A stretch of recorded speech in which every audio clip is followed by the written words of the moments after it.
Okay, today is going to be an introduction to calculus. It says, and we're going to talk about limits. Limits are what separate calculus from pre-calculus.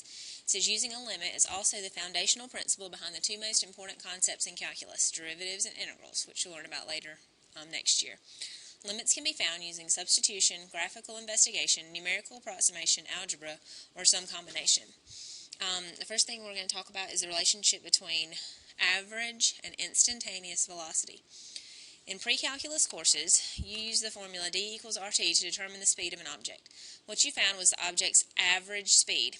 A moving body's average speed during an interval of time is found by dividing the total distance covered by the elapsed time.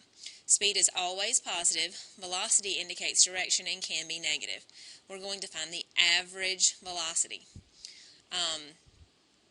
In other words, if you were driving from Packlet to Broome and it took you 15 minutes and it's 15 miles, then you were going an average of a mile a minute or 60 miles per hour. Or are you going that speed the entire time? Not necessarily.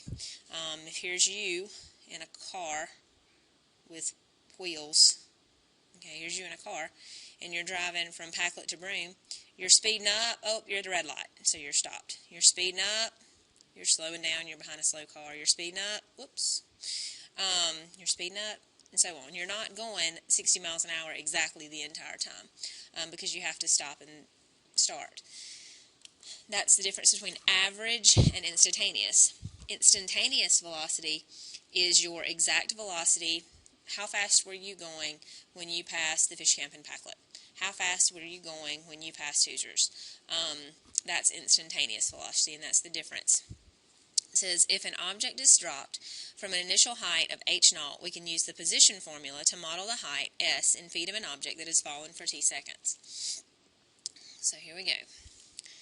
We have Wile E. Coyote, once again trying to catch the roadrunner, waits for the nastily speedy bird atop a 900-foot cliff. With his Acme rocket pack strapped to his back, Wile E is poised to leap from the cliff, fire up his rocket pack, and finally partake of a juicy roadrunner roast.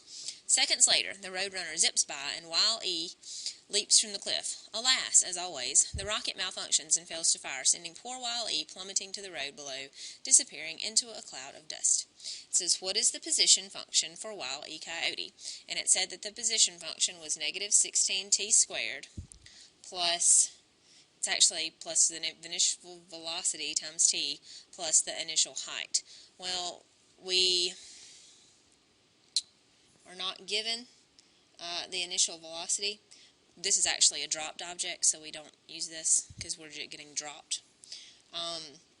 So his initial height is 900. So my position function would be negative 16t squared plus 900.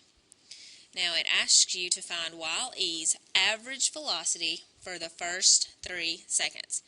Average velocity is the change in this little triangle is change in. The change in position, and position in calculus is always defined with an S or an X. They just go back and forth between those. So it's the change in position divided by the change in time. I'm going to go ahead and give you a little definition here. The average, anytime you see the average rate of change, or the average anything, really, the average rate of change, if this is the average rate of change in position over time, which turns into the average velocity, it's f of b minus f of a over b minus a. You should recognize that as your slope formula. It's just like y2 minus y1 over x2 minus x1 from a to b. Bracket. So find his average velocity for the first 3 seconds. What we're going to do is we're going to do his position at 3 minus his position at 0 over 3 minus 0. Now how do you find his position? Well, we would plug in the 3 into this. So negative 16 times 3 squared plus 900. Now I'm going to do a couple of these on the calculator just to show you how I'm getting them. Why did I go to a graph? I don't know. And after that, And actually, let me just make sure you can actually go Menu, Actions, Define, S of t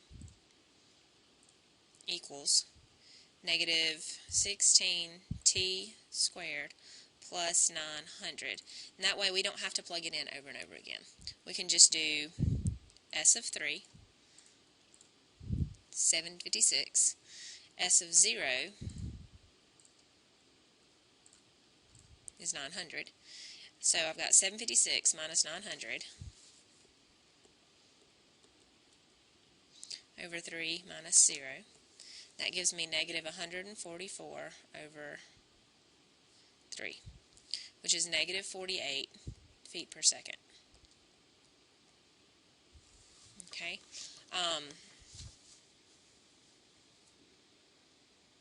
If you're wondering how I got this initially, this is just that distance equals rate times time formula. If you wanted to find the rate, you would divide distance by time. So this is where I am to begin with, or at 3, minus where I was to begin with, over 3 minus 0. So it's just distance, this is distance, divided by time. Because he fell 144 feet in 3 seconds. So he's going negative 48 feet per second, and that's an average. Find Wiley's average velocity between t equals 2 and t equals 3. I would do the same thing, but I would do s of 3 minus s of 2 over 3 minus 2. And I can just go ahead and type that in. S of 3, of 3 minus s of 2 over 3 minus 2 is negative 80. So it's negative 80. And that's feet per second. Then find Wiley's velocity at the instant t equals 3 seconds. Now, to find his velocity at that instant, I don't have 2 times, so because there's no change in time, I don't know how to do that yet. No change in time, so you would do s of 3 minus s of 3 over 3 minus 3. You'd be dividing by 0, so you can't do it. Can't do yet. But what we're going to do is we're going to use calculus. So now we're going to look at the same problem, and we're going to come up with a method to find that instantaneous velocity. It says the problem with part D is that we're trying to find the instantaneous velocity. Without the concept of a limit, we could not find the answer to part D. Using a limit to solve this problem involves studying what happens to the velocity as we get close to 3 seconds. So it says find the average velocity between t equals 2.5 and t equals 3. So that'll be s of 3 minus s of 2.5 over 3 minus 2.5. And I'm going to trust now that you can type that in your calculator. I'm just going to give you the answer for sake of time. That's negative 88 feet per second. And then find the average velocity between 2.9 and 3. So it'd be s of 3 minus s of 2.9 over 3 minus 2.9. And you get negative 94.4 feet per second. Okay, then we're going to do 2.99, so s of 3 minus s of 2.99 over 3 minus 2.99. That's negative 95.84 feet per second. And then s of 3 minus s of 2.999 over 3 minus 2.999 gives you negative 95.984 feet per second. So even though we cannot find the average velocity at exactly 3 seconds, we can discover what Wiley's velocity is approaching at t equals 3 seconds. It looks like we're getting pretty close to 96. I could go one more. I could do s of 3. Let's do s of 3.0001 minus s of 2.9999 over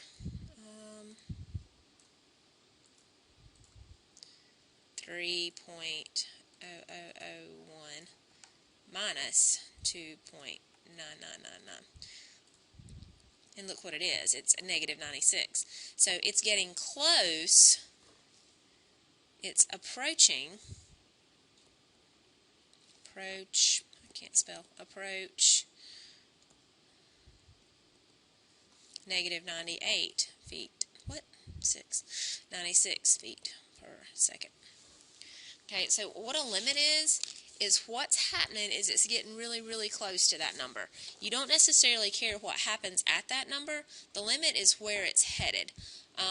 Think about like if you were walking, okay, toward a wall. Here's a wall.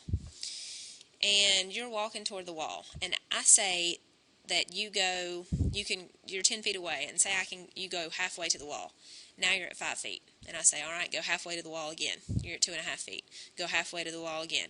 You're at 1.25. Go halfway to the wall again. You're at whatever half of that is. Go halfway to the wall again. Halfway to the wall again. Halfway to the wall again. Halfway to the wall again. Well, here's the question. Will you ever get to the wall? Well, no, you won't. Where are you headed to? Well, you're headed to the wall. So a limit is where are you headed without necessarily actually getting there. So it says to sketch the graph of x squared minus 4 over x minus 2. Now this is going to pull up some stuff from last year that are actually earlier in this year, or if you're watching this video before you come in to school next year, it'll be last year. So it says sketch the graph of f of x equals x squared minus 4 over x minus 2. Well, I immediately see I can factor the top of this. X plus 2x minus 2 over x minus 2. And what that does is that makes a hole. I don't know if you remember that. A hole appears when a factor cancels on top and bottom. Then you set the factor equals 0. So there's a hole at x minus 2 equals 0, so x would equal 2. There's a hole at 2. And what's left is y equals x plus 2 with a hole. Well, y equals x plus 2 is a line with m is 1 and b is 2. So I begin at 2, I go up 1 over 1, up 1 over 1, but there's a hole at 2. Oops.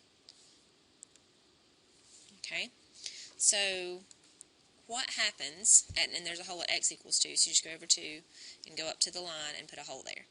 It says, what happens at x equals 2? Well, there's a hole.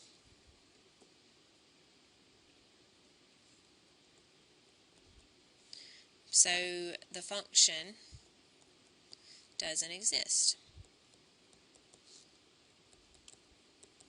at x equals 2.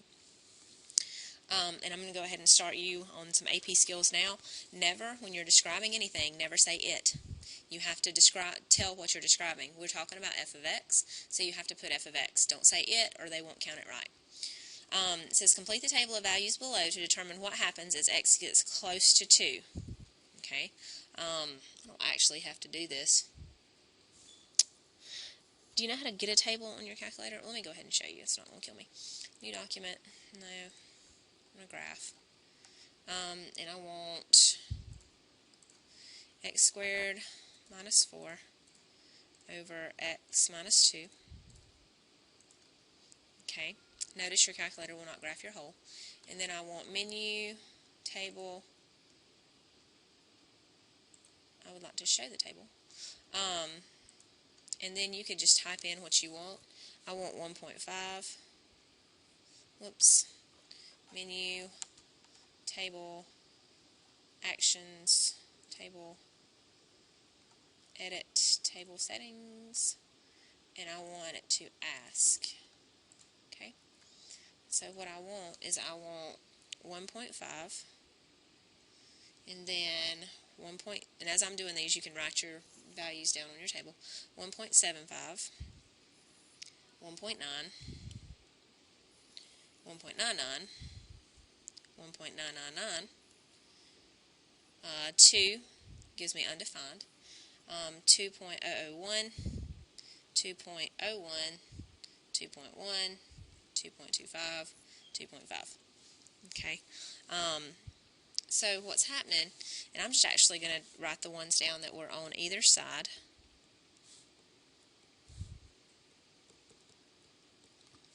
is, where does it look like it's heading? Give it a couple of other ones.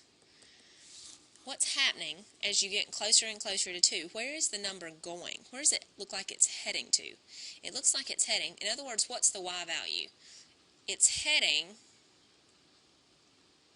to 1, 2, 3, 4. So what you would say is the graph is heading to 4. So it's going to 4 from the right, and it's going to 4 from the left.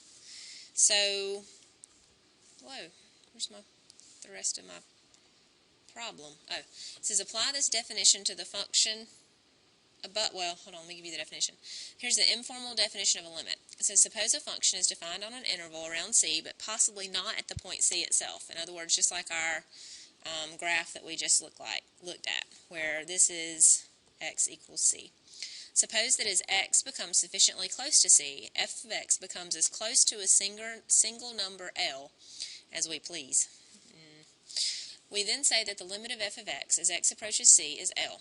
So, and we write it like this. So in this particular problem, and let me give you some little bit of information here, this number is always an x value. This number is always a y value. In other words, a limit of a function as x approaches C is defined to be the real number, the y value that the function approaches when the x value gets closer and closer to C. So from the problem that we just did, let me go back to it. I'm going to answer C while looking at this problem. Whoa. So it says, apply this definition of the function from above to find the limit as x approaches 2, this is C, of f of x. Well, as x goes to 2, so what you're looking at is as the x value, okay, as x here goes to 2 from both directions, because this is my x-axis, where does the go up to the line? Where does the y value go to? It goes to 4. So the answer would be 4. That's all a limit is. You're just saying where is it headed. You want to know the y value where the x value is headed. So it says use the graph to find the limit as x approaches 2 of g of x, where g of x is defined as 1 for x not equal to 2. So that's what that's saying. It's piecewise function. The top is saying y equals 1. So y equals 1 is here. And it's saying everywhere but 2. So the whole graph except for 2. And then it's 0 at x equals 2. So y equals 0 when x equals 2. So it's the point 2, 0 here. Now I want to find the limit. What the limit asks, the limit as x approaches 2 of g of x is, this is g of x, the whole thing. As I'm going to 2, I want to know from the left, I'm coming in and I'm heading there. From the right, I'm coming in and I'm headed there. Well, where was the graph headed? The graph was headed to 1, to y equals 1. Where does the graph actually live? The graph actually lives at 0, at 2, 0. So if you were asked to find g of 2, that would be 0, because the y value at 2 is 0. But the limit is going to 1, and I know that's confusing. All it is where is the graph headed? I don't care where it lives. I don't care where the point's filled in. I don't care if the point's filled in or not. I want to know where the graph is headed. It says, so limits exist when the y value gets close to a specific point, even if that point isn't actually part of the graph. Okay? So now let's talk about when limits do not exist. And we're actually going to stop somewhere. I think at the bottom of this page. Okay. If there does not exist a number L satisfying the condition in the definition, then we say that a limit does not exist. Limits fail for 3 reasons. Number 1, f of x approaches a different number from the right side of C as it approaches from the left side of C. Let me give you an example for number 1. Say you had a graph that looks like this.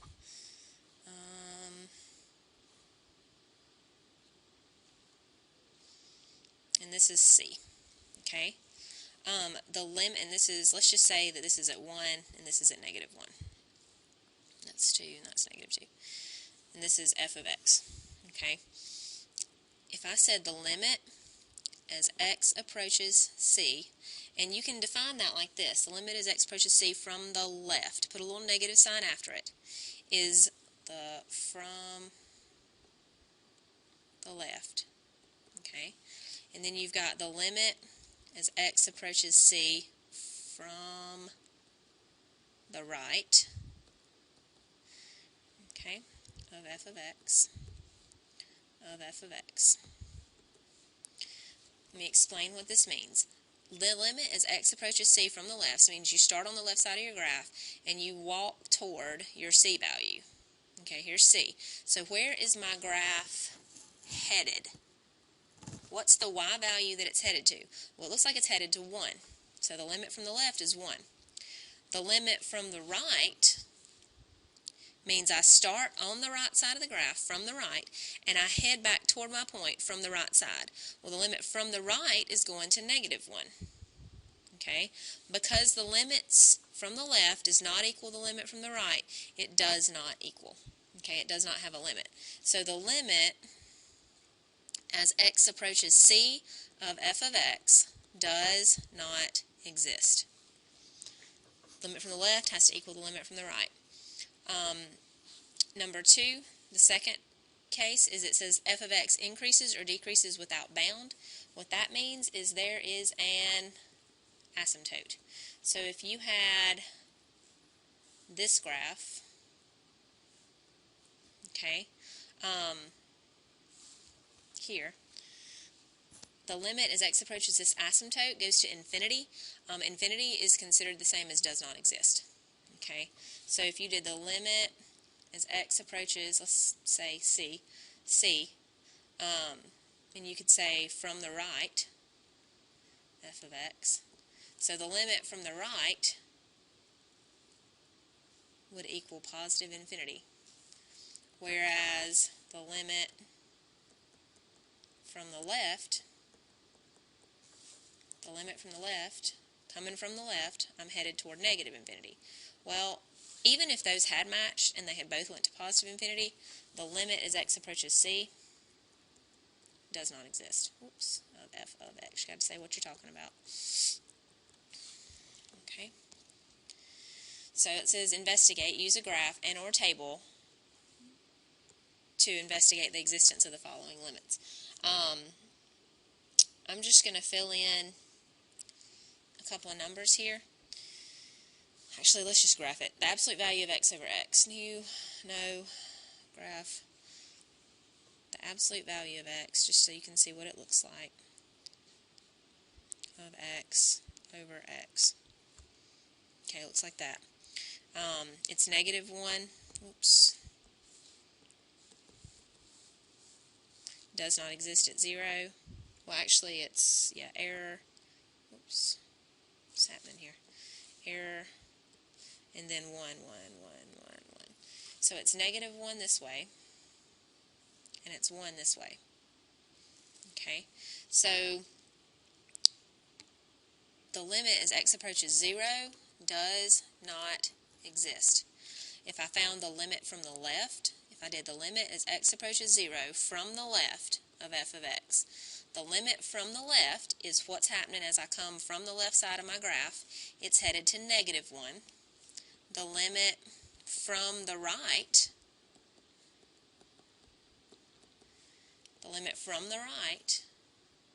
is going to 1, because these two numbers do not equal each other. The limit does not exist. Okay, let's look at another one.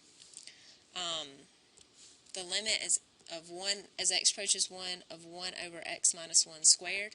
I don't know if we remember what that looks like from last year or not. What it has is it has a vertical asymptote at x equals 1. Vertical asymptotes come from the bottom. So you got a vertical asymptote at x equals 1. Horizontal asymptotes. Your rule for horizontal asymptotes is if the bottom's bigger the degree, look at the degree, the bottom's bigger than the top, it goes to 0. If top and bottom are the same, then it's y equals the coefficients. And if bottom is smaller than top, it's a slant. So this one has a horizontal asymptote at 0, because the degree of the bottom is bigger than the degree of the top. It has 1 at 2 right here. And it's 1 over x squared shifted to the right 1. It's an even function. It looks like this. You could always use a sine graph to figure out how to graph it. Or you could fill numbers in the table. If you fill numbers in the table, just fill numbers in. This is what you get. And I don't feel like doing the rest of these. Big numbers. And then you get an error. It's like a 10,000. And then a million.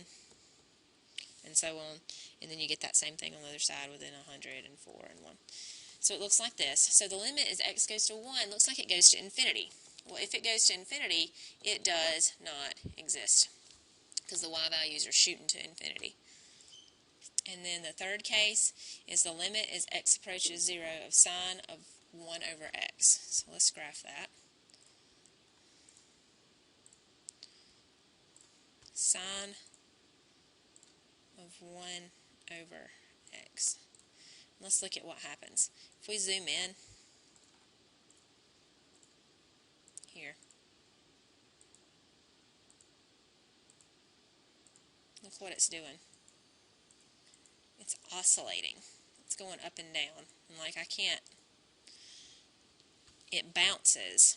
If you fill numbers in, what you get is you get 1, negative 1, 1, negative 1, 1, negative 1, 1, and it oscillates from negative 1 to 1. Therefore, the limit does not exist.